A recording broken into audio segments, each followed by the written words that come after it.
तो एक तो मॉड्यूल डिस्कस करना था, क्वेश्चन सॉल्व हो गया होगा, ठीक है। और वो चार्ट भी बना लिया होगा आप लोगों ने, ठीक। तो कुछ इन्फॉर्मेशन डिस्कस करने के बाद उस पॉइंट पे दोबारा आएंगे। प्लांट फिजियोलॉजी अपनी कंप्लीट हो गई थी और नेक्स्ट टॉपिक है बायो मॉलिक्यूल्स। इसकी शुरुआत करते हैं और फिर वो फ्लो चार्ट और डिफरेंट इंफॉर्मेशन एक एक करके डिस्कस करेंगे।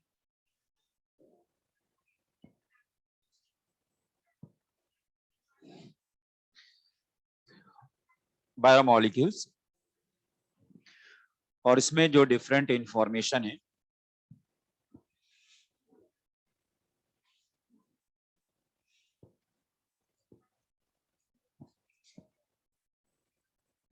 most abundant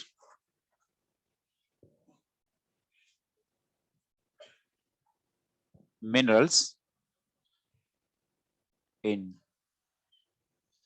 intracellular fluid, potassium,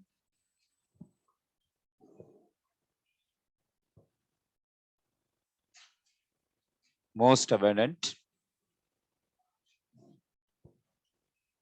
minerals in extracellular fluid, potassium.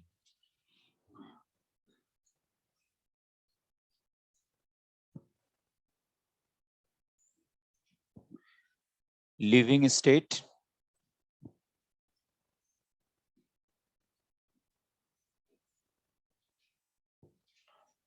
non-equilibrium,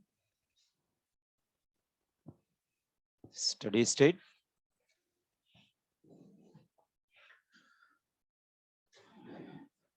next है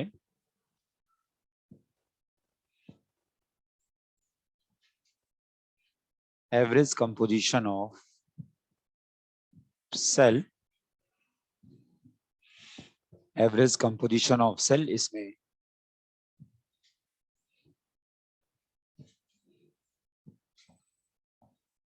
प्रोटीन,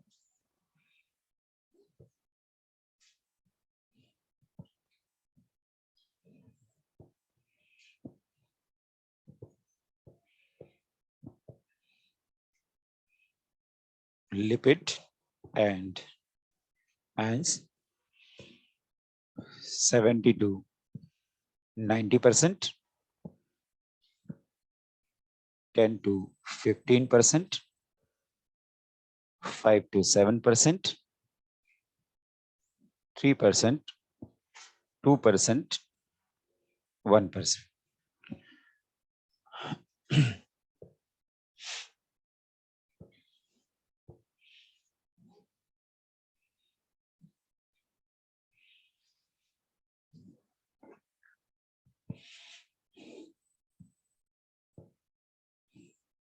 GLUT4,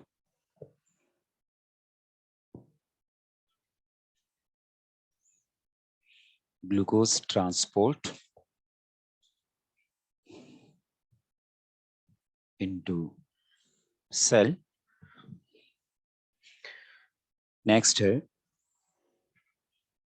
metabolites, इसमें primary and secondary metabolites.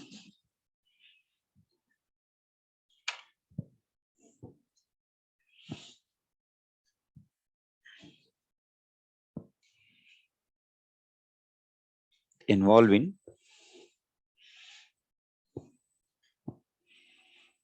primary या basic metabolism.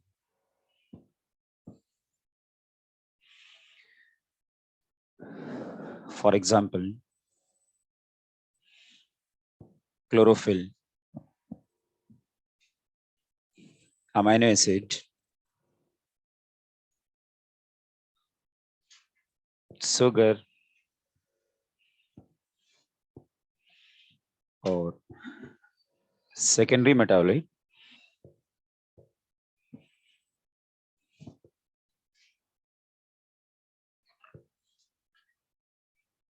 involving growth and development. Growth and development.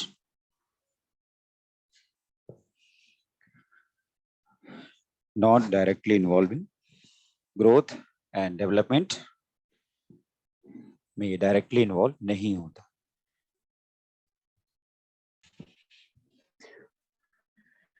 Secondary metabolite में कुछ example,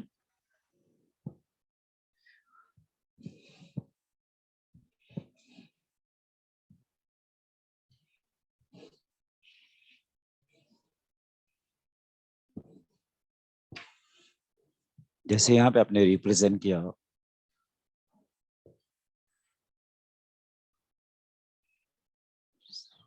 alkaloids,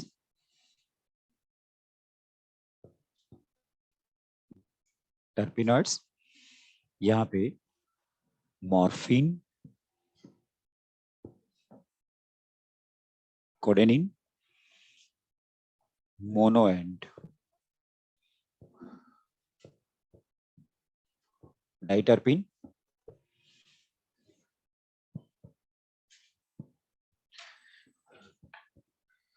फिर यहाँ पे represent कर रहे हो आप drug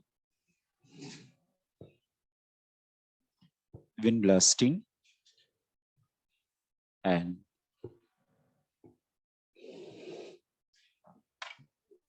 toxin,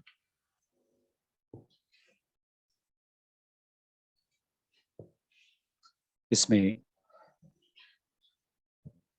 abrin and ricin,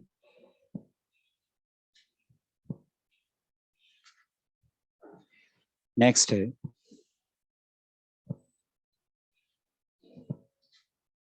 polymeric substance, तो यहाँ पे ये रबर, गम,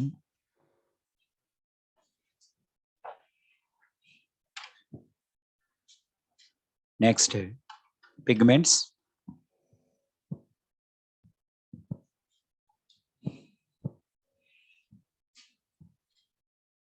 एसेंशियल, तो पिगमेंट्स में कैरोटिनॉइड्स, एंथोसाइनिन, ये या लेमन ऑयल, लेक्टिन्स, वैलिन, कौन कैन वैलिन, एब्रिन, रिशिन, ये डिफरेंट एग्जांपल हैं सेकेंडरी एल्कोलाइड्स के या सेकेंडरी मेटाबोलाइट्स के।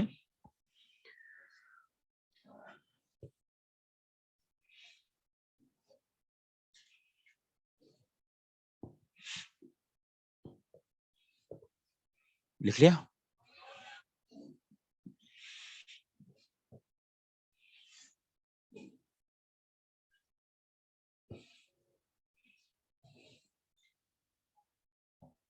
एंटीबायोटिक्स, ये भी इसमें आएंगे।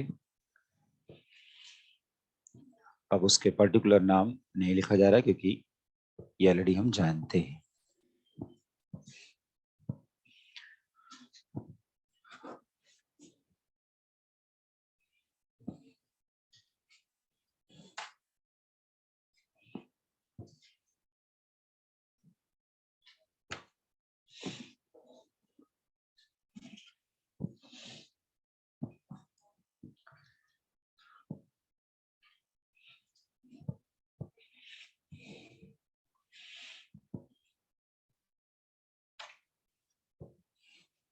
नेक्स्ट है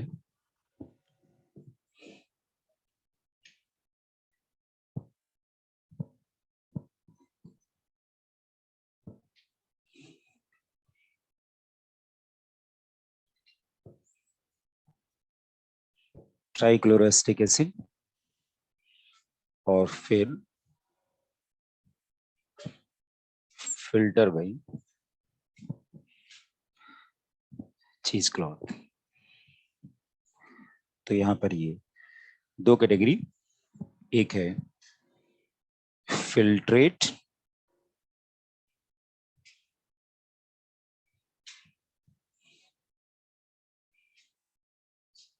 एसिड सॉल्युबल और दूसरा है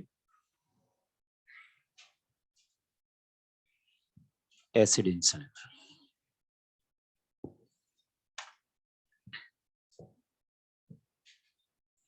molecular mass less than 1000 Dalton, और यहां पर ये हो जाएगा मोर देन 1000 डाल्टन। इसमें माइक्रो मॉलिक्यूल्स, तो इसमें मैक्रो मॉलिक्यूल्स।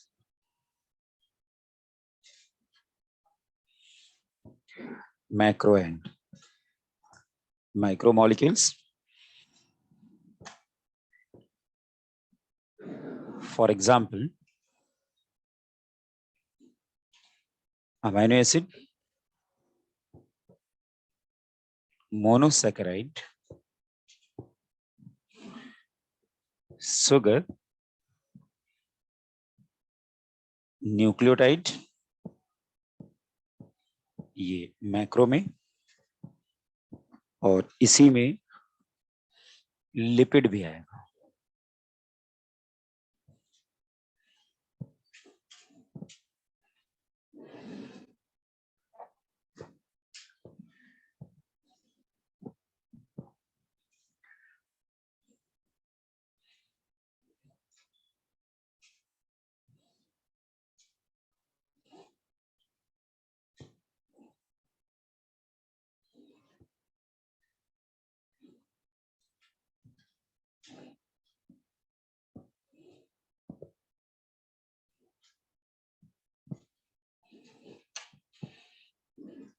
ठीक है, रुकेंगे, मुझे पता है कि पूरा कंप्लीट नहीं हुआ।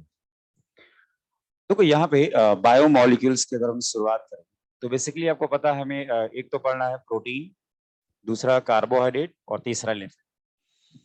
तो प्रोटीन, कार्बोहाइड्रेट और लिपिड के बारे में बात करनी है। और यहाँ पे जो बायोमोलिक्यूल्स की बात होती है, इनके बायोलॉजिकल अप्रोच को मेनली हमें टारगेट करना। एनसीईआरटी ने इसमें चाहे वो प्रोटीन हो, चाहे लिपिड हो, चाहे कार्बोहाइड्रेट या न्यूक्लिक एसिड की हम बात करें, अब उनको पता न्यूक्लिक एसिड के बारे में तो हम सब कुछ मॉलिक्यूलर बेसिस में पढ़ ही चुके हैं। तब भी आपने देखा होगा कि एनसीईआरटी में जब हमने कुछ बात की थी न्यूक्लियोटाइड वगैरह की, नाइट्रोजन बेस की, तो कुछ डायग्राम मैंने बनाया था, याद होगा वो, जैसे एडिनोसिन या एडिनाइलिक एसिड, यूरिडीन, कुछ बात हुई थी, उसके रेस्पेक्ट में डायग्रामेटिक रिप्रेजेंटेशन एनसीईआरटी ने बनाया है। वैसे ही palmitic acid, triglycerol, cholesterol, lecithin, phospholipid, इनका डायग्राम फैट के रेस्पेक्ट में बनाया गया है। फिर आपने देखा होगा अमाइनो एसिड का भी रिप्रेजेंटेशन है, उसमें पर्टिकुलर जैसे ग्लाइसिन हो गया, एलानिन हो गया, सेरीन हो गया, साइटोसिन हो गया, aspartic acid, glutamic acid, tyrosine, इनका स्ट्रक्चरल रिप्रेजेंटेशन है। ऐसे अगर हम बात करें कार्बोहाइड्रेट में तो अल्फा ग्लूकोज और बीटा ग्लूकोज, फ्यूरिनेज और पायरोनोज के फॉर्म में रिप्रेजेंट किया गया राइबोज को। तो इस तरह से कुछ रिप्रेजेंटेशन है जो एनसीईआरटी में बनाए गए। तो वो रिप्रेजेंटेशन अगर क्वेश्चन पूछा जाएगा तो याद होगा जैसे आपने न्यूक्लियोटाइड न्यूक्लियोसाइड की बात की थी, और मैंने आपसे बोला था कि अगर मैं बोलूं कि ये किसका रिप्रेजेंटेशन ये बता देते है कि नहीं। और जैसे मैंने इसको ऐसे रिप्रेजेंट किया और याद होगा इधर अमीनो कर दिया तो एडेनिन की बात हो रही थी, कुछ इस तरह से। अब मान लो यहां पे मैंने रिप्रेजेंट किया,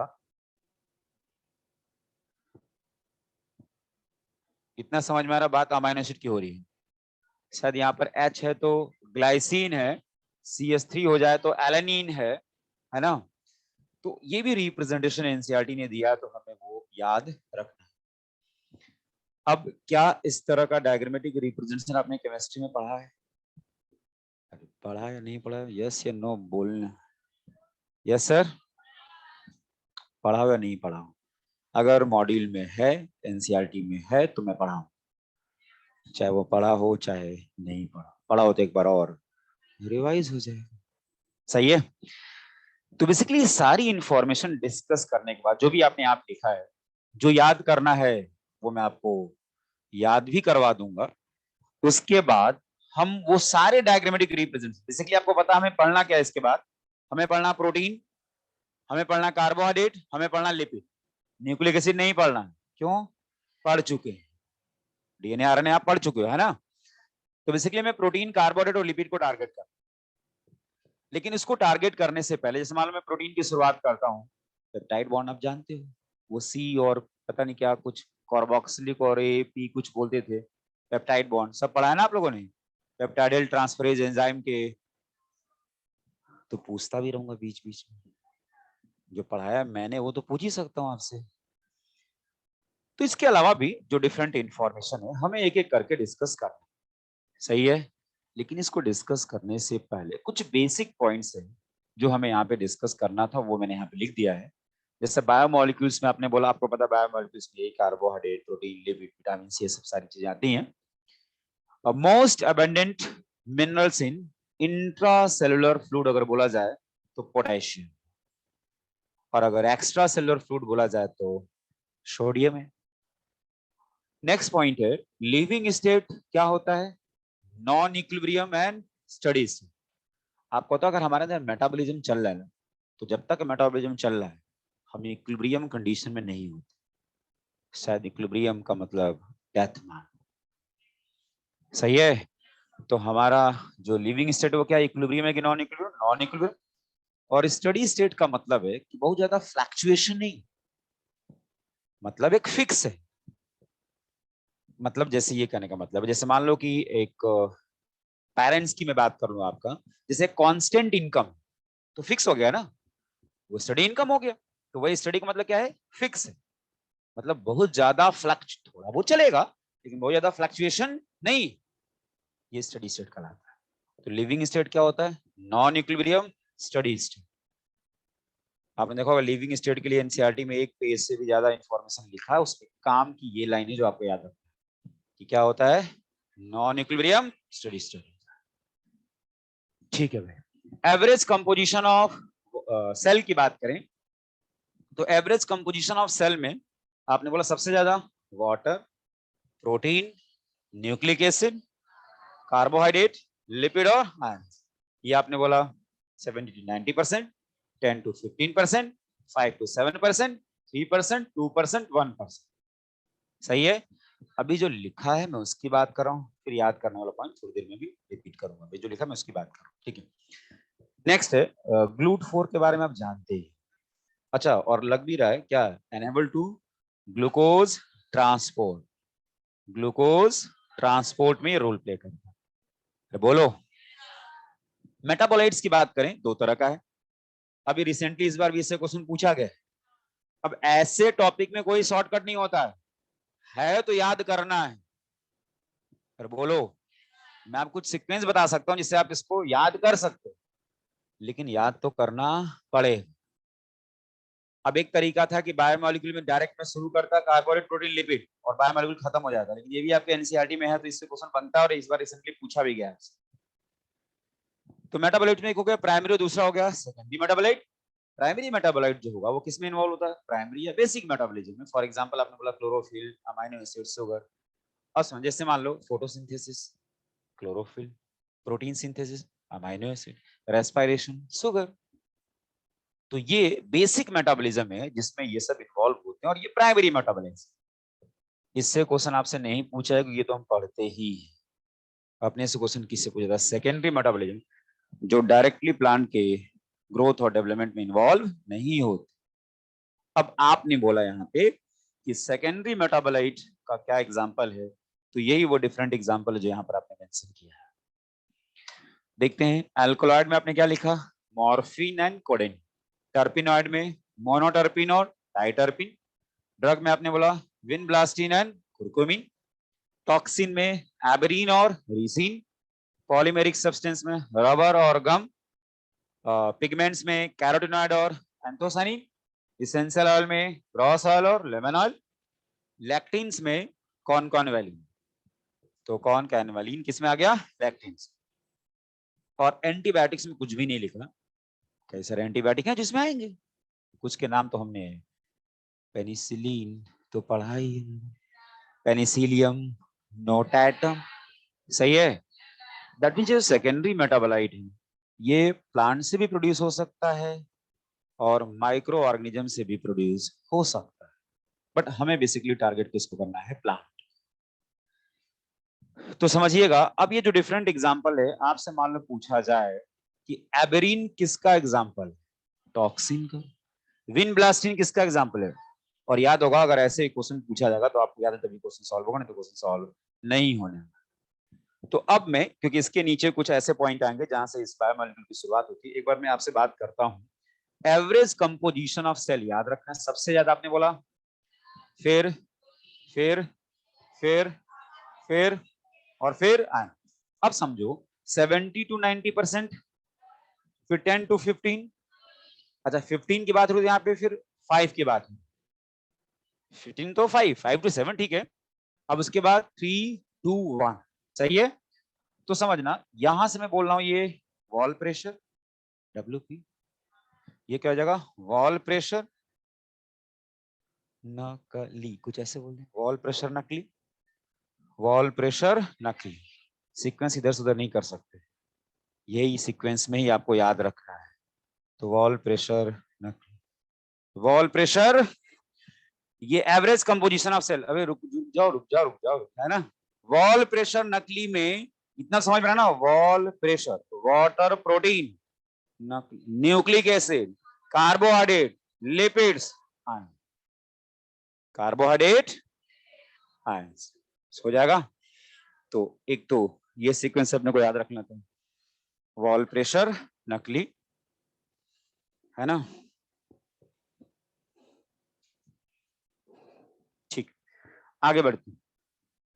अब अगर हम बात करें सेकेंडरी मेटाबोलाइट्स की, तो याद होगा एल्कलॉइड्स में मॉर्फिन और कैडोनिन, अपने कोडेनिन अपने को पता है, ये याद होता ही, मॉर्फिन और कोडेनिन। टर्पिनॉइड भी याद मत रखो, मोनोटर्पिनॉइड, ये भी अपने को याद है, ठीक है। पॉलीमेरिक सब्सटेंस भी याद होता है, रबर, गम, आगे बायोमॉलिक्यूल में दोबारा आपको मिल जाएगा। पिगमेंट्स भी अपने को याद होता है, इसेंशियल ऑयल भी याद है, क्रॉस लिखा ही है। यानी बेसिकली अपने को टारगेट क्या करना है? ड्रग, टॉक्सिन और लैक्टिन्स। ड्रग, टॉक्सिन और लैक्टिन्स को अपने को टारगेट करना है। तो समझना, मैं टॉक्सिन की बात कर, है ना, मैं अगर टॉक्सिन की बात करूं, या देखो वो बचपन में आप चूहे मारने वाली दवा तो सुनो, तो यहां से याद रखो रैट, है ना। अब रैट में टी फॉर क्या है? टॉक्सिन, और आर और ए क्या रिप्रेजेंट कर रहा है? एबेरिन और रिसिन, एबेरिन और रिसिन, एबेरिन और रिसिन, हो जाएगा। तो रैट, अच्छा ऑप्शन देखोगे, टॉक्सिन का एग्जांपल आपसे पूछा गया तो इतना याद आएगा ना, कुछ ए वाला होगा या आर वाला होगा। अरे ए वाला होगा और आर वाला होगा। अब ए से क्या है और आर से क्या है? रिसिन, सही है। चलिए यहां पर आते हैं, फिर हमने बोला था क्या याद रखना आपने को? ड्रग। इसमें अगर हम बात करें, क्या आपने ये टर्म सुना है वीसीडी? पता नहीं, अब तो वीसीडी नहीं सुना होगा ना, सुना है? पहले जैसे आजकल तो आपको पता है कि पेन ड्राइव या मेमोरी कार्ड आ गया, पहले वीसीआर और वीसीडी चला कर, वो बड़े बड़े उनके कैसेट होते थे, है ना। अब देखा है कि नहीं देखा है? देखा है, ठीक है, सुना तो होगा ना वीसीडी। तो यहाँ पे वीसीडी हमने किसके लिए यूज किया है? ड्रग के लिए। उसमें डी फॉर ड्रग है और वी और सी क्या है? विनब्लास्टिन और कुरकुमिन। तो विनब्लास्टिन और कुरकुमिन किसको रिप्रेजेंट करा? ड्रग को। और रैट वाला किसको था? रैट टॉक्सिन के लिए था, रैट टॉक्सिन के लिए था। ये समझना, इसमें जो लास्ट में ना, ये टी फॉर ड्रग और टी फॉर टॉक्सिन है, और ये रिप्रेजेंट करा टॉक्सिन का एग्जाम्पल, ये रिप्रेजेंट करा ड्रग का एग्जाम्पल। अरे बोलो, पूछूंगा, छोड़ने वाला नहीं हूं मैं, है ना।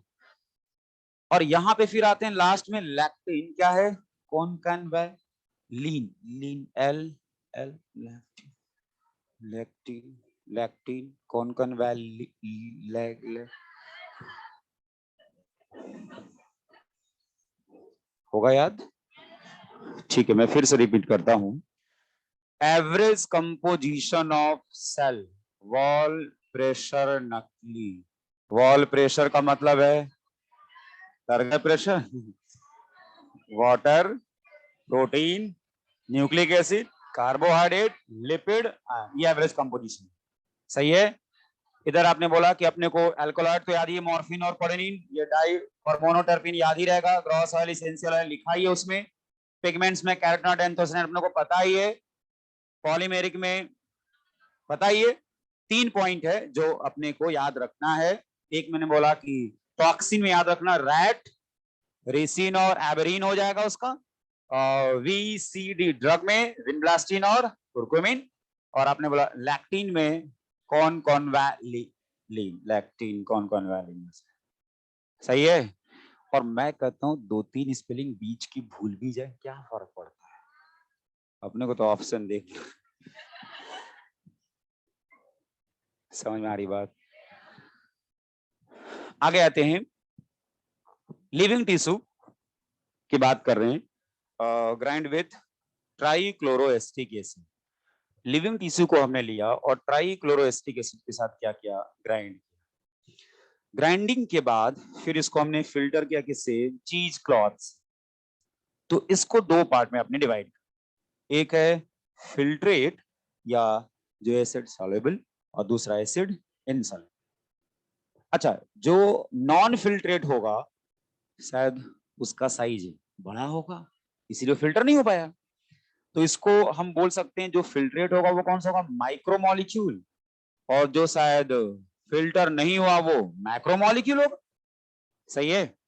अब समझना, आपने बोला molecular mass less than 1000 Dalton, micromolecule का होगा तो वहां पर मोर देन 1000, तो आपने बोला इसको हम बोलेंगे माइक्रोमोलिक्यूल, उसको बोलेंगे मैक्रोमोलिक्यूल। अब माइक्रोमोलिक्यूल में क्या क्या आता है, तो आपने बोला क्या आएगा, अमाइनो एसिड।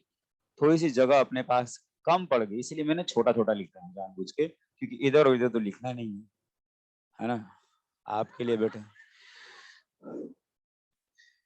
तो किसी ने बोला सर वो ऊपर वाला भी एक बार पढ़ दिया, मैं कहा ऊपर नीचे सब पढ़ूंगा है ना, और वैसे भी अपनी आदत है जो पॉइंट लिखते हैं पहले एक एक करके डिस्कस करूं तभी हटाता हूं। Amino acid, monosaccharide, sugar, nucleotide. अच्छा, मैंने एरो इधर दिखाया, मतलब ये कहने का मतलब है क्या है इसका, कि लिपिड वाकई में आता किसमें, माइक्रोमोलिक्यूल। लिपिड किसमें आता है, माइक्रोमोलिक्यूल। सही है। दूसरी बात, अगर मैं मैक्रोमोलिक्यूल की बात कर रहा हूं इधर, उसमें क्या एग्जांपल होगा, तो अपने पास जगह नहीं बची थी तो मैंने जानबूझ के इधर लिख दी, है ना भाई, देख लो इधर लिखा है।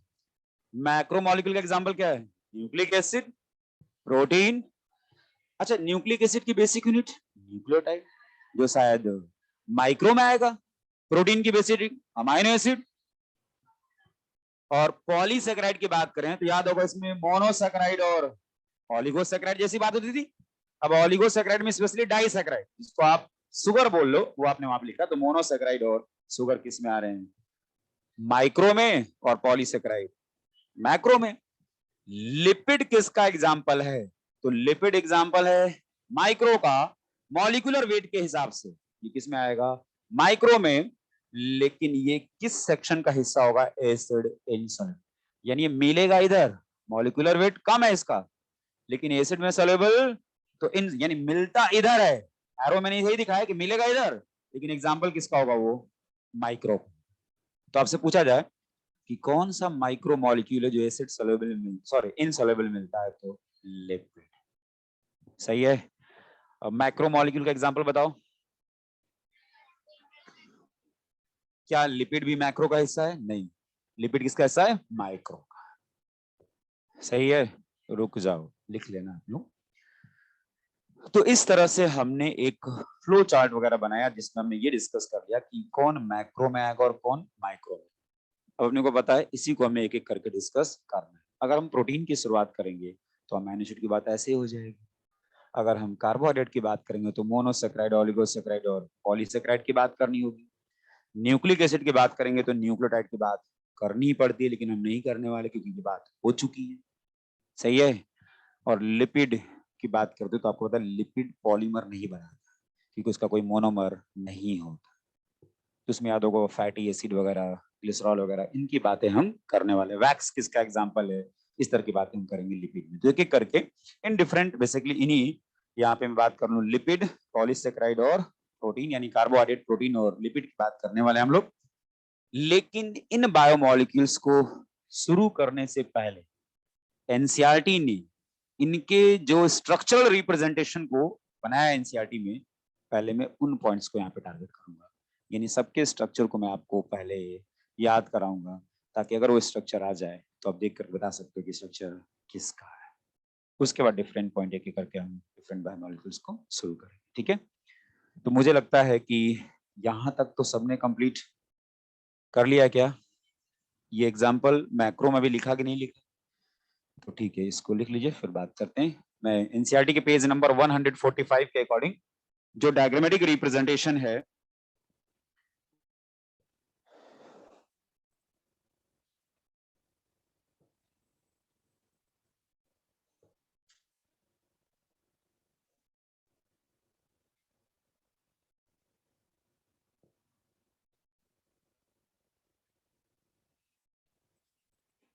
पोटेशियम है फर्स्ट पॉइंट बेटा, पोटेशियम।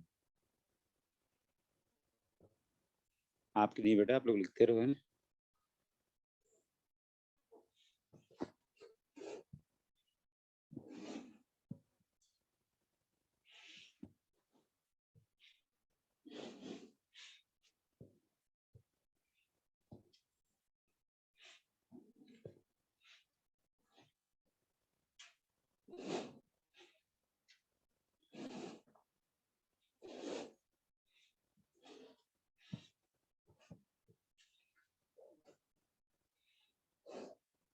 हटा दो ये।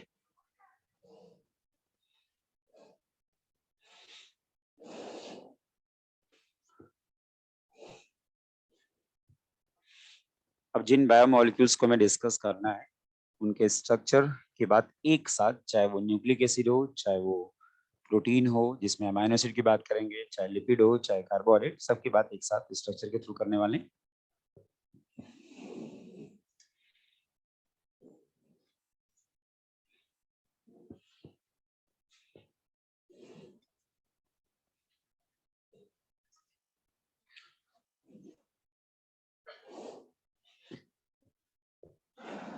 तो यहाँ पे सबसे पहले न्यूक्लिक एसिड के रिस्पेक्ट में बात करते हैं। मेरे साथ आप उस स्ट्रक्चर को बनाएं, फिर एक साथ डिस्कस करते हैं।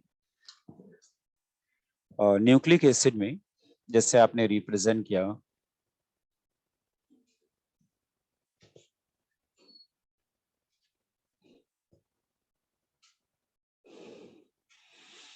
यहां पर आपने रिप्रेजेंट किया, ये है एडेनिन, और अगर ये रिप्रेजेंटेशन था तो आपने बोला था ये है यूरेसिल। फिर आप रिप्रेजेंट करो यहाँ पे ये सुगर, और यहाँ पे प्रेजेंट है ये एडेनिन, तो ये है एडिनोसिन, और यहाँ पे आपने रिप्रेजेंट किया ये सुगर और ये यूरेसिल, तो ये है यूरेडिन। यूरेडिन, और फिर एनसीईआरटी में रिप्रेजेंट किया गया ये स्ट्रक्चर, यहाँ पर एडेनिन और यहाँ पर ये फॉस्फेट, इसको आप बोल लो एडिनालिक एसिड। एडिनालिक एसिड, ठीक है। रुकिए, न्यूक्लिक एसिड का जो रिप्रेजेंटेशन हमने बनाया है, ये सब पॉइंट अपने को पता है क्योंकि हम ये पढ़ चुके। अब आप बताओ, क्या ये एडेनिन है और क्या ये यूरेसिल है? क्या यहाँ पर मैंने बात की है नाइट्रोजन बेस के बारे में? यहाँ पे आपने रिप्रेजेंट किया शुगर और ये नाइट्रोजन बेस शायद जुड़ता था तो न्यूक्लियोसाइड की बात होती थी, अब यहाँ पे अगर एडेनिन जुड़ा तो एडिनोसिन, यूरासिल जुड़ा तो यूरोडिन। क्या ये रिप्रेजेंटेशन न्यूक्लियोसाइड का है? और यहाँ पे अगर इससे न्यूक्लियोसाइड से फॉस्फेट जुड़ जाए तो न्यूक्लियोटाइड था। एडेनिन के बिहार पर इसको आपने बोला था एडिनाइलिक एसिड, तो मैं यहाँ पे बोल रहा हूँ इसको न्यूक्लियोटाइड। सही है। तो क्या ये जो रिप्रेजेंटेशन हमने यहाँ पे बनाया है ये सब हम पहले ही पढ़ चुके हैं? अब जिससे पूछूंगा वो जवाब देगा, है ना। आपसे पूछ रहा हूँ बेटा, ये जो एडिनाइलिक एसिड है ये किसका न्यूक्लियोटाइड है? डीएनए का या आरएनए? डीएनए का है।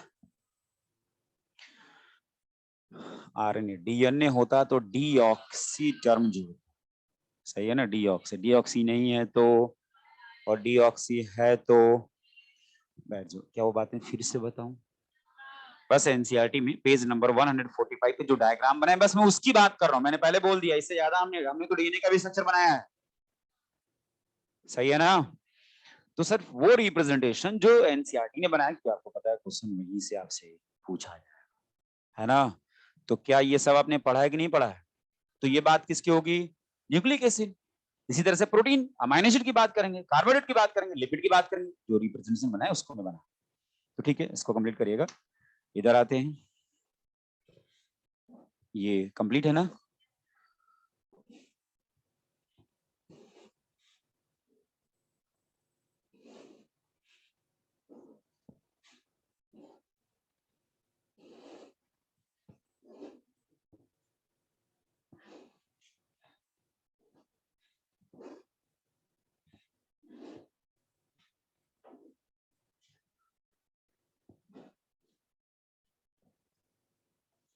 इसके बाद नेक्स्ट रिप्रेजेंटेशन प्रोटीन के रेस्पेक्ट में कर लें तो डिफरेंट टाइप के अमाइनो एसिड को रिप्रेजेंट करते हैं। यहां पर है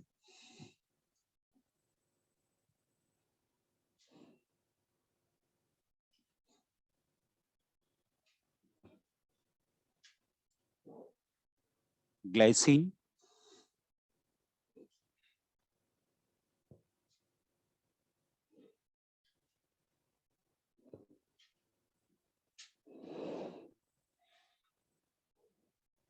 एलेनिन,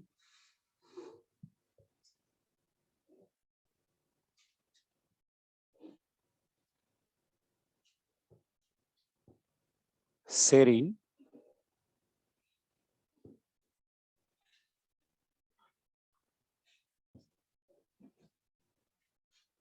नेक्स्ट है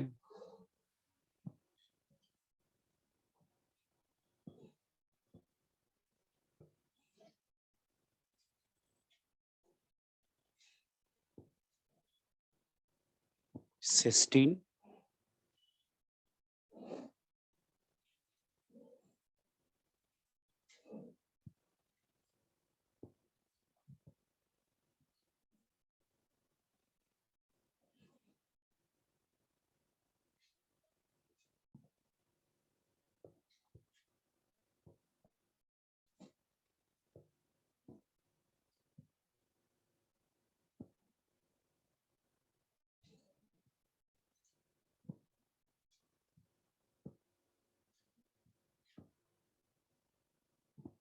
ये है टायरोसिन, टायरोसिन, नेक्स्ट है एस्पार्टिक एसिड एंड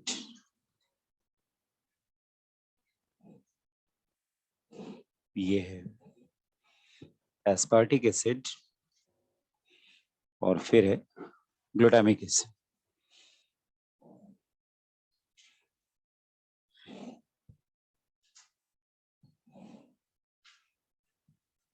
फिर आप रिप्रेजेंट करो ये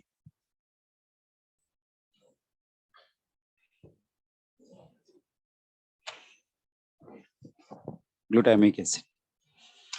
तो यहाँ पे आपने रिप्रेजेंट किया glutamic acid,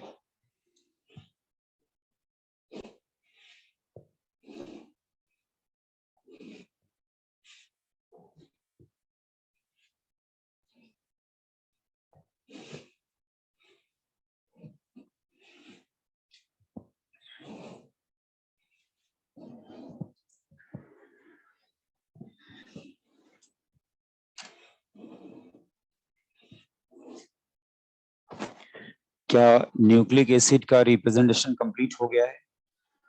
nucleic acid complete है ना? ठीक है, रुकेंगे। और नेक्स्ट इन्फॉर्मेशन हम प्रोटीन में डिफरेंट अमाइनो एसिड के रिस्पेक्ट कर रहे हैं। जैसे आपने रिप्रेजेंट किया, आपको पता है कि एक कार्बोक्सिलिक ग्रुप होता है और एक अमीनो ग्रुप, और ये भी पता है कि दोनों का पोजीशन सेम है, तो इसको हम बोलते हैं क्या? अल्फा, है ना? अब यहाँ पे आपको पता है कि आर ग्रुप क्या है, उस पर डिपेंड करता है कि अमाइनो एसिड कौन सा हो। जैसे यहाँ पर अगर एच है तो आप बोलते हो आप ग्लाइसिन, और सबसे सिंपल अमाइनो एसिड बोला जाए तब भी आप ग्लाइसिन बोलते हैं, है ना? अच्छा, यहीं पे अगर CH3 हो जाए तो एलानीन, तो आपसे पूछा जाएगा सिंपल अमाइनो एसिड। अच्छा, ये बातें हम कहाँ लिखेंगे जब प्रोटीन की बात करें?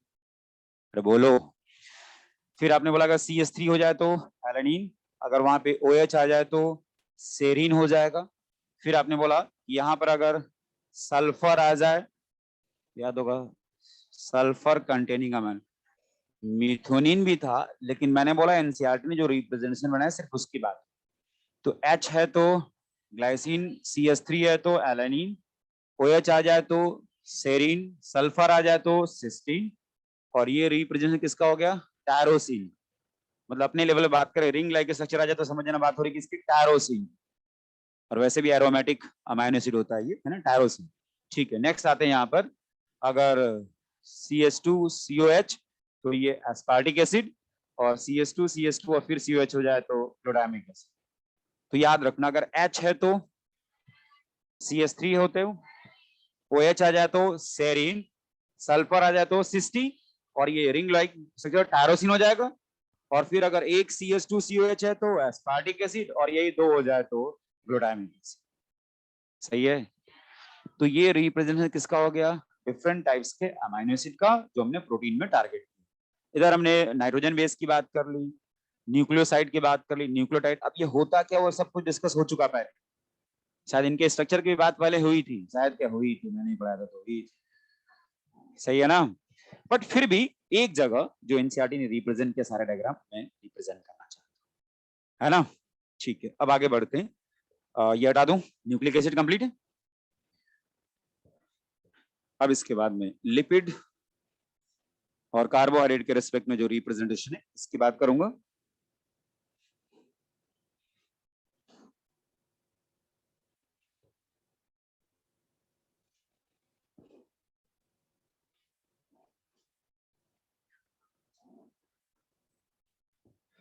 कार्बोहाइड्रेट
क्या ये कंप्लीट है?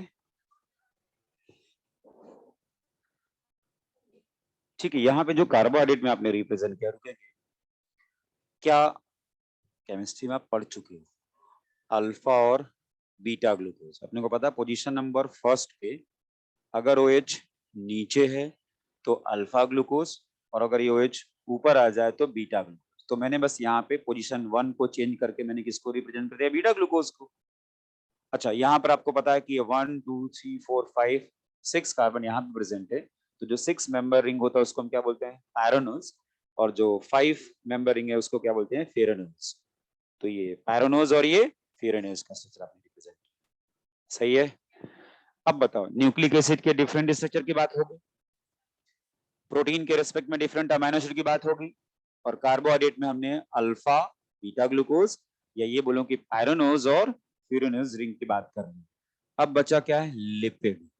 और लिपिड में जो रिप्रेजेंटेशन एनसीईआरटी ने लिखा है उसकी अगर बात कर लें तो अब जिन 3 बायोमोलिक्यूल की हमें बात करनी है, प्रोटीन, कार्बोहाइड्रेट और लिपिड, हम उसकी शुरुआत कर सकते हैं।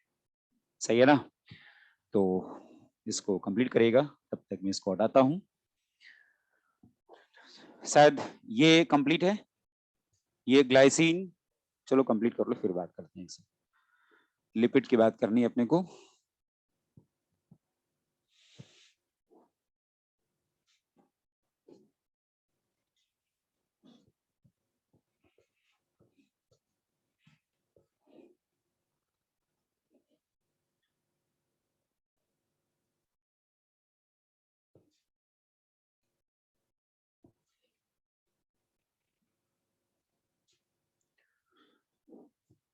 यहाँ पे भी कंप्लीट हो गया है, अब तो हो गया होगा, हटा देना ये।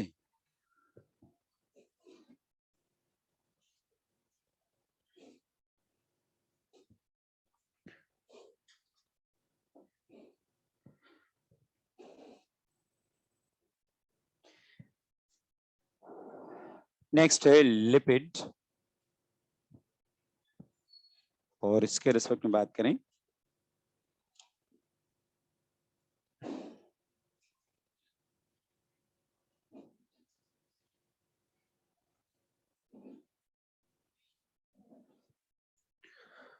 ये है पाल्मिटिक एसिड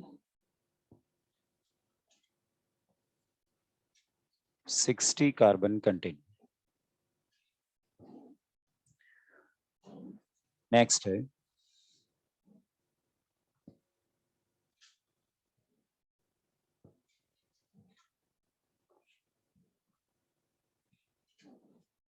ग्लिसरॉल,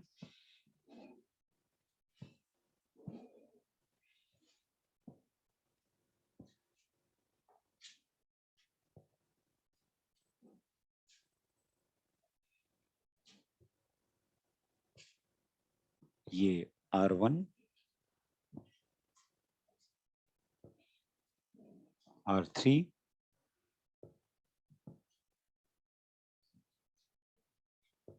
ये है ट्राइग्लिसराइड।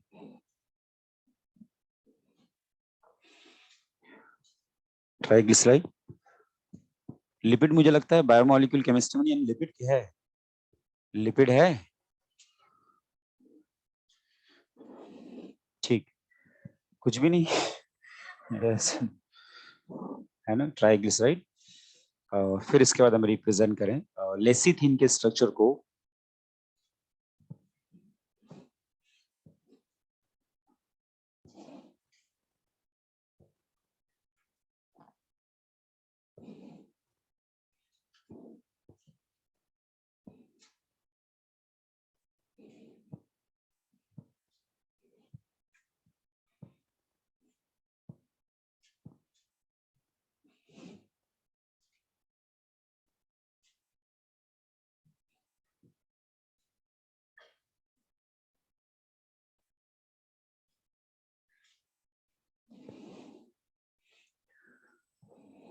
ये आप रिप्रेजेंट कर रहे हो फॉस्फोलिपिड,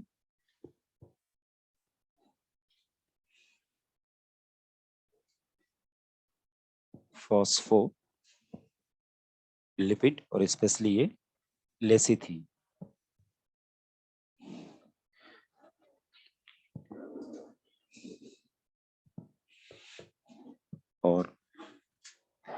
इसके बाद आप रिप्रेजेंट करो कोलेस्ट्रॉल।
अब यहाँ पे लिपिड के रेस्पेक्ट में अगर हम बात करें, आप बताओ यहाँ पर जो पहला रिप्रेजेंटेशन हो किसका है? पाल्मिडिक एसिड। कितने कार्बन का है?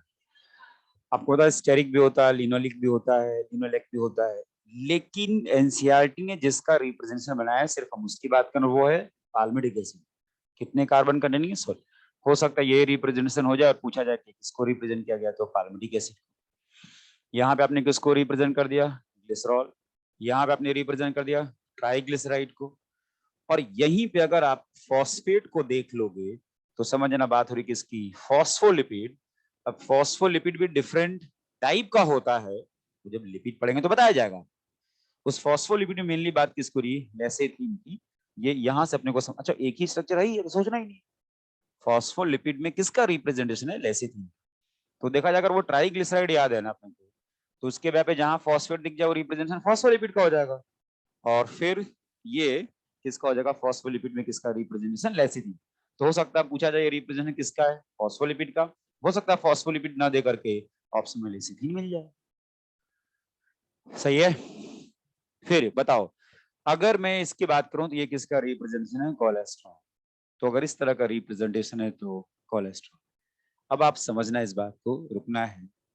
क्या इस तरह का रिप्रेजेंटेशन पहले आया क्या? यानी ये तय है किसका है? कोलेस्ट्रॉल। ये किसका है? ट्राइग्लिसराइड। और अगर इसी में फॉस्फेट दिख गया तो फॉस्फोलिपिड का। न्यूक्लिक एसिड अपने को आता है, पहले हमने पढ़ लिया है। और ये अल्फा और बीटा भी हमें आता है। पायरेनोज और फ्यूरेनेज भी हमें पता है। तो देखा जाए बेसिकली हमें ज्यादा याद किसको करना है? Amino acid. अगर H है तो CH3 है तो एलेनिन, OH है तो सेरीन, सल्फर हो जाए तो सिस्टीन, वो रिंग लाइक स्ट्रक्चर तो टायरोसिन, CH2COH है तो एस्पार्टिक एसिड, और 2 CH2 आ जाए तो प्रोटानिक एसिड का रिप्रेजेंटेशन। सही है। तो अगर स्ट्रक्चर से क्वेश्चन पूछा जाए, याद है तभी क्वेश्चन सॉल्व होगा। इसमें जितने बायोमोलिक्यूल का स्ट्रक्चर एनसीईआरटी ने रिप्रेजेंट किया उन सभी की बात कर ली हमने। देखा जाए तो अभी किसी बायोमोलिक्यूल की शुरुआत नहीं की है, जो बेसिक पॉइंट है उसको हमने टारगेट किया है। अब इसके आगे हम एक एक करके लिपिड, कार्बोहाइड्रेट और प्रोटीन की बात करने वाले। सही है। लेकिन क्वेश्चन डिस्कस करने के बाद, कुछ आप लोगों से पूछने के बाद कंप्लीट कर लीजिए और फिर मॉड्यूल निकाल।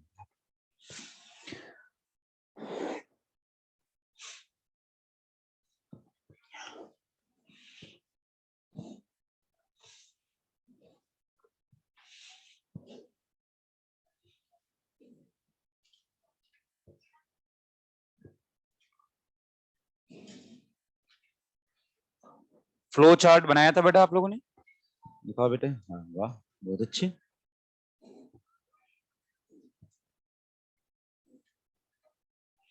अच्छा, एक पेज में ही सब कंप्लीट कर दिया है ना, बहुत अच्छे, दिखाना बेटा।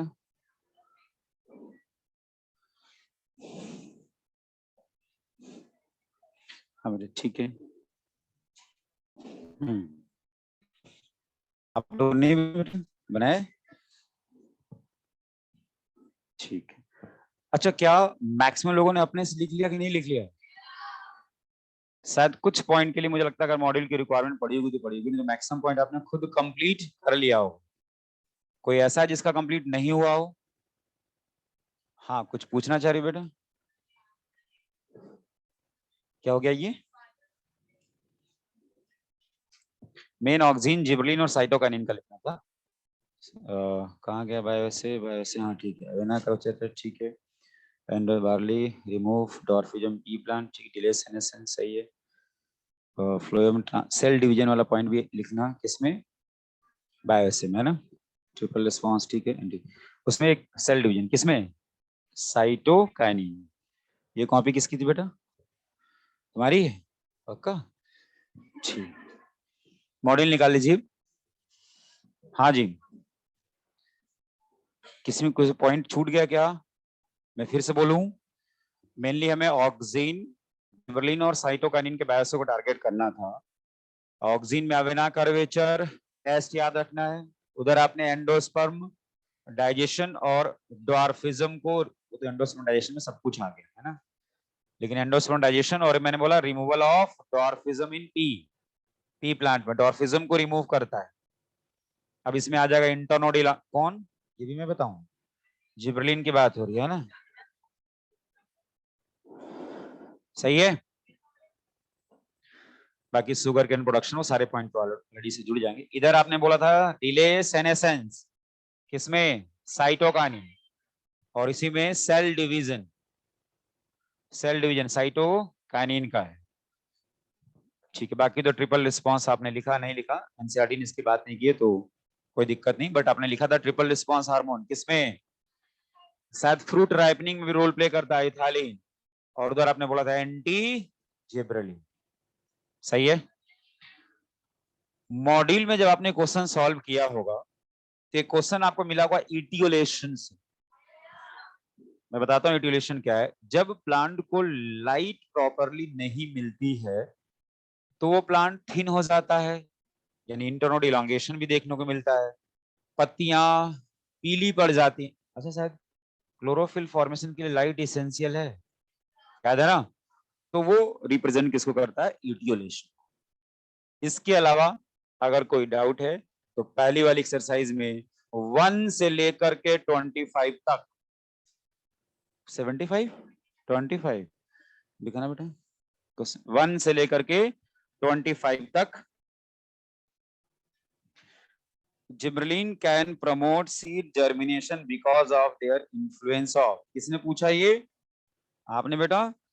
Rate of cell division, hydrolytic बोला था, हाइड्रोलिक, अरे वही ना, एक्टिवेट करना बनाना बात एक ही, चले कोई।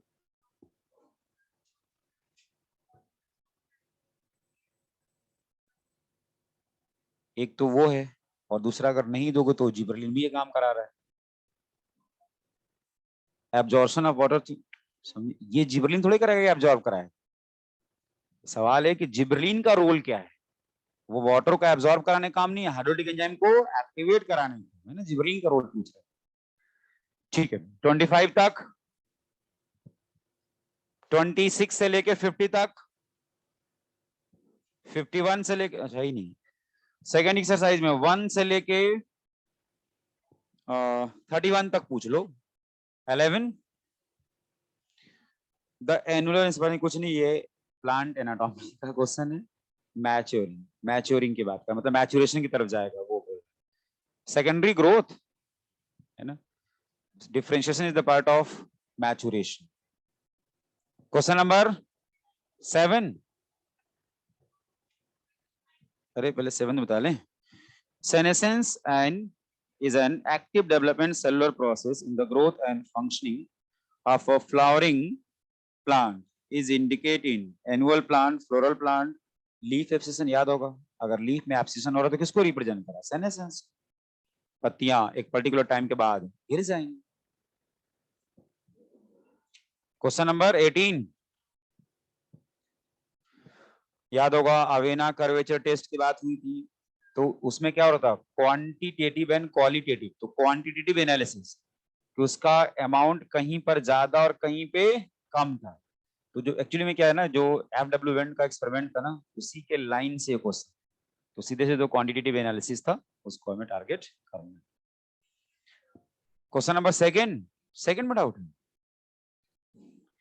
Parthenocarpy tomato fruit can be produce by, क्या डाउट है बेटा?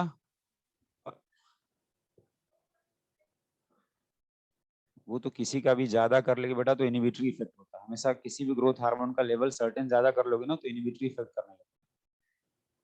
ठीक है, बताओ थर्ड एक्सरसाइज, मतलब सेकंड में कोई डाउट? थर्ड एक्सरसाइज 1 से लेकर के आई थिंक 32 तक, 1 से लेकर के 32 तक। Question number 20, select the incorrect match, water cell enlargement oxygen enzyme activation, यही होगा इनकरेक्ट है ना। एंजाइम ऑक्सीजन एंजाइम एक्टिवेशन के लिए नहीं चाहिए था, पढ़ा था क्या आपने? तो पढ़ा था कहीं ऑक्सीजन चाहिए, तो बस यही होगा ना, कंप्लीट है। मैं पूछ लूं, नहीं पूछूं? पूछना तो पड़ेगा।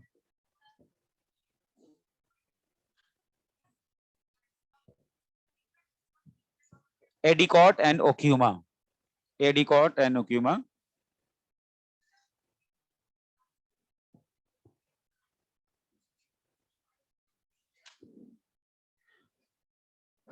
चलिए पॉइंट पे आते हैं। आज पूछूं कल पूछूं? कल भी अपना लेक्चर है ये, आज पूछ लूं कि कल? कल ना, कल ही ठीक रहेगा है ना, पूछना वाला काम हमेशा कल ही अच्छा लगता है ना। आज ही पूछूं, जैसा बोलो। कल बोलोगे तो प्रोटीन शुरू करूंगा अभी, कल अगर पूछना है तो। कितने लोग चाह रहे हैं आज पूछा जाए, हाथ उठाएं। और कितने लोग चाह रहे हैं कि कल पूछा जाए, वो हाथ उठाएं। दोनों दिन, अरे दोनों दिन कैसे? ठीक है, तो पॉइंट पे आते हैं। आपको पता है टेस्ट का सिलेबस जो भी है कंप्लीट, उससे हाँ, प्लांट फिजियोलॉजी कंप्लीट नहीं बेटा, हाँ बता दिया, बताया था ना? नहीं बताया था? संडे टेस्ट और बोले नहीं बताया था ना? ये भी सोच रहे होंगे कहीं घर बैठे बैठे धोखा तो नहीं हो गया। आपको पता है प्लांट फिजियोलॉजी में फोटोसिंथेसिस और रेस्पिरेशन नहीं आ रहा, सही है? ठीक है, तो मेरा क्वेश्चन आपसे ये है कि अगर कॉम्पिटिटिव रिवर्सिबल इनहिबिटर आएगा, कॉम्पिटिटिव रिवर्सिबल इनहिबिटर आएगा, तो केएम वैल्यू पे क्या इफेक्ट पड़ेगा? केएम वैल्यू बढ़ जाएगा और वी मैक्स में कोई भी इफेक्ट नहीं पड़ेगा। कॉम्पिटिटिव रिवर्सिबल यानी शायद सबस्ट्रेट कंसंट्रेशन बढ़ाएंगे तो फिर से काम करेगा, तो केएम की वैल्यू बढ़ेगी, और काम करेगा तो पहले की तरह ही करेगा क्योंकि एंजाइम खराब, और ये बात हो चुकी है। तो अगर ऐसे जवाब दोगे तो फिर तो दिक्कत हो जाएगी। क्या हुआ? अच्छा इसीलिए बोल रही हूँ कल पूछूं ऐसा कुछ? अच्छा आज मतलब रिवाइज नहीं हुआ, ठीक है कोई बात नहीं। प्रोटीन, प्रोटीन हड्डी लगाओ, प्रोटीन, प्रोटीन। अब एक एक करके जो डिफरेंट बायोमोलिक्यूल्स है उसको डिस्कस करते हैं। फर्स्ट है प्रोटीन।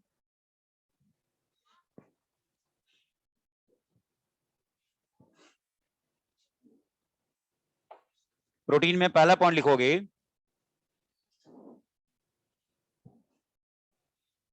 प्रोटीन में फर्स्ट पॉइंट लिखना आपको,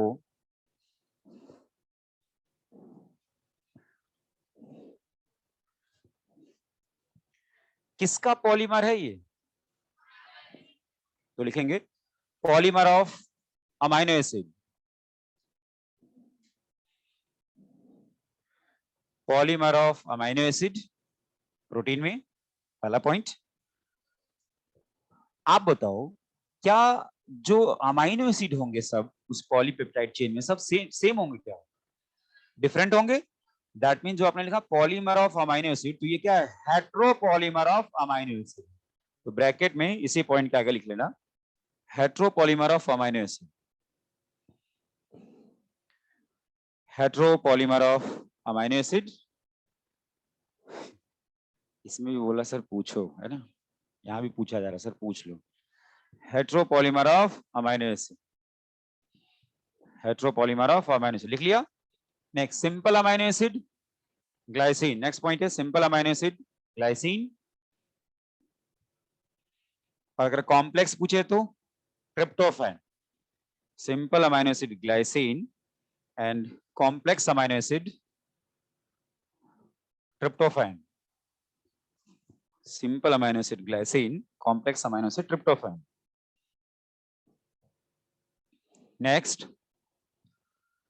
क्या ये सब्स्टिट्यूटेड मीथेन है? भाई आपको पता है ना, अगर मीथेन की बात करें ये कंडीशन है तो सब्स्टिट्यूटेड मीथेन बोलते हैं इसको। तो लिखेंगे amino acid is substituted methane.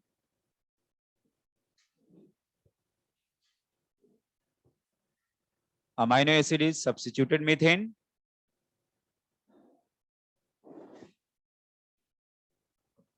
Next, amino acid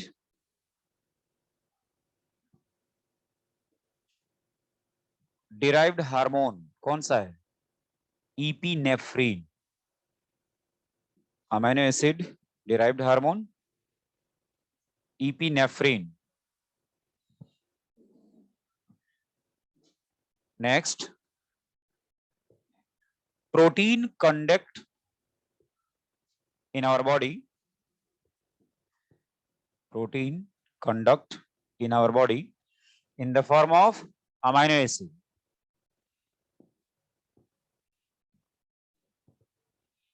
In the form of amino acid.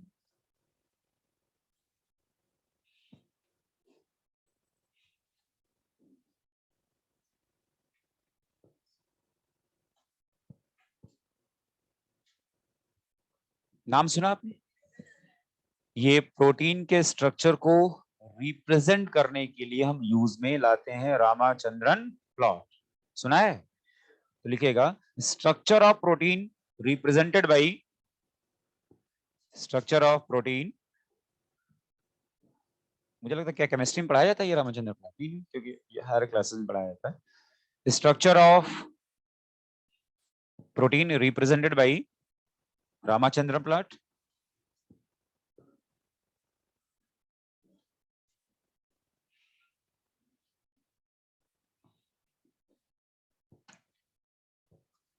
Next, aromatic amino acid.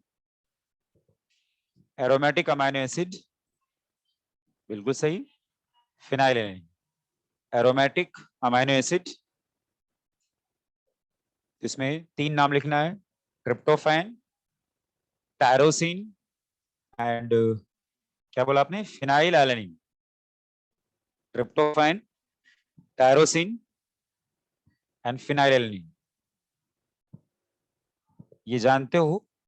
फिर से लिख लो, sulphur containing amino acid methionine और cysteine. Sulphur containing amino acid, sulphur containing amino acid cysteine and methionine.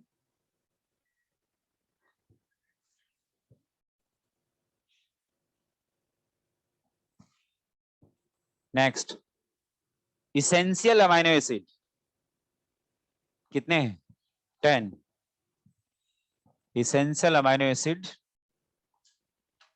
और आगे 10 कौन कौन है? तो वो जो 10 इसेंशियल अमाइनो एसिड है उनकी बात करते हैं हम लोग। वैलिन है क्या? नहीं है? चलिए, वैलिन, आइसोलिसिन, मेरे साथ लिखते जाइए, ये 10, फिनाइलैलानाइन,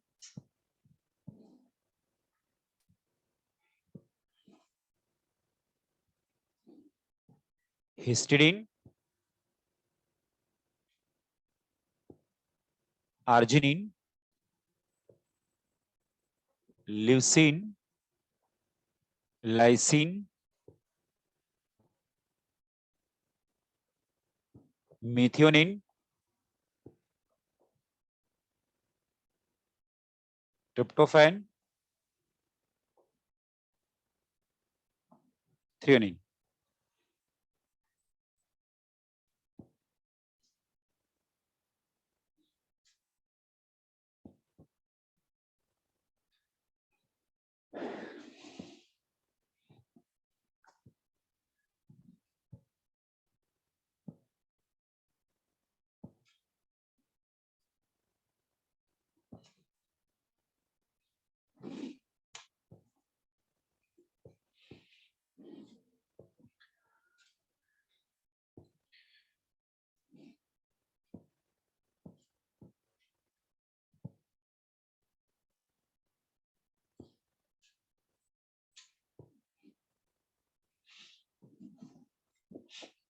सही है, लिख लिया आपने।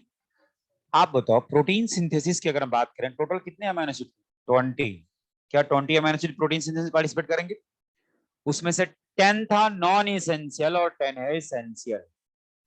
नॉन इसेंशियल और इसेंशियल की अगर हम बात करें तो आपने बोला कि इसमें से 10 तो हो गया इसेंशियल अमीनो एसिड, जिसकी बात हम लोग कर रहे हैं।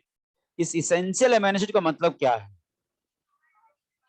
जो हमारे बॉडी में नहीं बनता, हम बाहर से इनटेक करते, वो है इसेंशियल अमीनो एसिड। अब इसमें यहां पर आपने क्या बोला, यानी कुछ तो ये बन जाता है और कुछ के लिए रिक्वायरमेंट बाहर से। तो 10 में से इन 2 को हम बोलते हैं क्या? Semi essential. तो अगर आपसे ये पूछा जाए कि सेमी इसेंशियल अमीनो एसिड कौन होगा, तो बोलोगे हिस्टिडीन और, लेकिन अगर इस तरह से बोला जाए तो, नहीं तो टोटल पूछा जाए इसेंशियल अमीनो एसिड तो आप कितना बोलते हो? 10। और वो आपने बोला क्या है? Valine, isolation, फिनाइलिन, histidine, arginine, leucine, lysine, methionine, tryptophan और थियोनिन। कितने लोगों को ये 10 नाम याद है? ठीक है। अब ये याद किसी न किसी सीक्वेंस से ही हुआ होगा। जो भी सीक्वेंस बना लो आपने। क्या बनाया बेटा? वीआईपी हॉल में टीटी खेलेंगे, है ना? अब समझना, वी आई पी, है ना? HALL, हॉल में टी खेलेंगे में कुछ नहीं है ना। तो वीआईपी हॉल में टीटी खेलेंगे। टीटी समझ रहे हो ना? अब टीटी का मतलब क्या वो भी देखना होगा। वीआईपी का मतलब क्या, हॉल का मतलब क्या, ये थोड़ा रिपीट करोगे तो हो जाएगा, रिवाइज करोगे तो ये 10 अमीनो एसिड इसेंशियल है। वीआईपी हॉल में टीटी खेलेंगे, लिख लिया। इसी में क्या आपको कोई बेसिक अमीनो एसिड दिख रहा है क्या? कौन कौन से? हिस्टिडीन, आर्जिनिन और लाइसिन, ये बेसिक है। और acidic amino acid aspartic acid और ग्लूटामिक एसिड, जिसका स्ट्रक्चर भी थोड़ी देर पहले बनाया था हम लोग। तो नेक्स्ट पॉइंट है acidic amino acid. Acidic amino acid, क्या बोला आपने? ग्लूटामिक एसिड और aspartic acid. Acidic amino acid, glutamic acid and aspartic acid. और next basic amino acid. Basic amino acid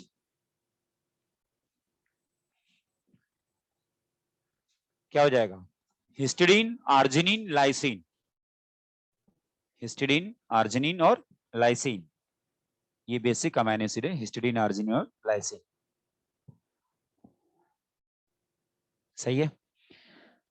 ज्यूटाराइन जानते हो आप लोग क्या था? जिसपे नेट चार्ज, बताओ नेट चार्ज 0। Net charge 0। क्या ज्यूटाराइन आइसोइलेक्ट्रिक पॉइंट जानते हो आप लोग क्या होता है?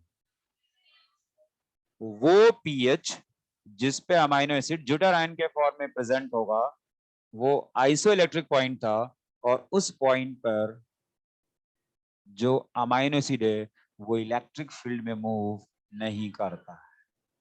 अरे बोलो, ये तो जानते ही होगे। अब सवाल ये है कि इसमें बचा क्या क्या। ये तो हमने प्रोटीन के बिहाफ पर कुछ अमीनो एसिड के डिफरेंट पॉइंट की बात कर लिया। तो टाइप ऑफ अमीनो एसिड में एसिडिक भी होता है, बेसिक भी होता है और न्यूट्रल भी होता है। क्लासिफिकेशन की बात करेंगे, primary protein, secondary protein, tertiary और क्वाटरनरी प्रोटीन की बात करेंगे। जहां तक सवाल है पेप्टाइड बॉन्ड का, मैंने नहीं बोला, एक पॉइंट और लिखो, लिखिएगा, amino acid join with each other through peptide bond, through peptide bond। आप बताओ क्या हमने ये पेप्टाइड बॉन्ड के बारे में पढ़ा था कि नहीं पढ़ा था? अब मेरा क्वेश्चन है, टू अमाइनो एसिड जब एक पेप्टाइड बॉन्ड से जुड़ेंगे तो इसको क्या बोलेंगे, मोनोपेप्टाइड या डाइपेप्टाइड? डाइपेप्टाइड। यानी पेप्टाइड बॉन्ड के नंबर के बिहाफ पर वो टर्म यूज नहीं करते हैं, अमाइनो एसिड के बिहाफ पर। यानी अगर दो अमाइनो एसिड एक दूसरे से पेप्टाइड बॉन्ड से जुड़ा है तो ये रिप्रेजेंटेशन किसका होगा, डाइपेप्टाइड का होगा। सही है। और याद होगा किसके, कार्बोक्सिलिक और अमीनो ग्रुप के बीच में, याद होगा हमने तो ए साइड और पी साइड भी पढ़ा है। तो बस यहाँ पर ये अमाइनो एसिड और यहाँ पे इसको लिखना डाइपेप्टाइड। ये जो रिप्रेजेंटेशन अमाइनो एसिड के बीच में पेप्टाइड बॉन्ड जो बना है, ये डाइपेप्टाइड को रिप्रेजेंट करता है, डाइपेप्टाइड को रिप्रेजेंट करता है।